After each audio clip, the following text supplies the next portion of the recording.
ஜனநாயகனா கேசரி கேசரின்றாங்க, ஆனா கேசரியா மட்டும் இருந்துடவே கூடாதுங்க. நான் இது வரைக்கும் பார்த்த பாலியா சீன்ஸ்ல இதுதாங்க என்னோட ஃபேவரட்டான scene. The most fantastic and fabulous scene of Balayya ever சீன்டு.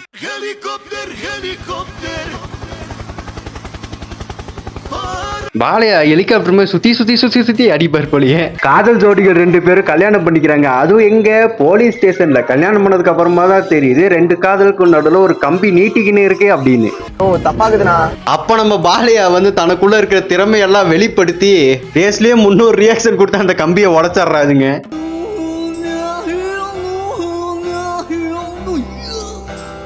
ஆனா எனக்கு ஒன்னே ஒண்ணு தாங்க புரியல, பாலையா இவ்வளவு பலசாலியா இருக்காருல்ல, அப்ப ஜெயில் கம்பி எல்லாம் முன்னாடியே உடச்சு போட்டு அப்பவே வெளியே வந்திருக்கலாம்ல. ஜப்பான்கார என்னென்னமோ கண்டுபிடிக்கிறா. ஆனா இந்த பாலையா மூவிக்குலாம் டைலாக்ஸ் எழுதும் போது தனியா ரூம் போட்டு தான் வச்சு யோசிப்பாங்கன்னு நினைக்கிறேங்க.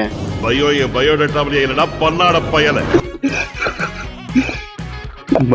பயோடேட்டாவிலே இல்லடா.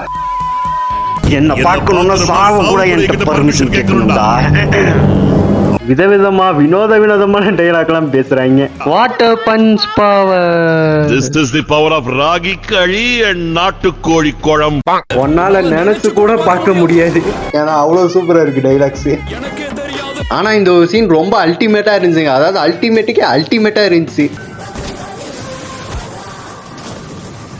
அவ்வளோ பெரிய பந்தல 2 கையை வச்சு நவுத்தி வச்சுட்டாரு. ஆனா பாலையாக்கு இருக்கிற திறமைகள் எல்லாமே தனித்திறமைகள் மட்டும்தான். அவருக்கு மட்டும்தான் அந்த திறமையே இருக்கு. ஆனா இவங்கெல்லாம் கிரியேட்டிவிட்டியோட உச்சத்துக்கே போயிட்டு அங்க இருந்தா கண்டென்ட் எடுத்துட்டு வருவாங்க.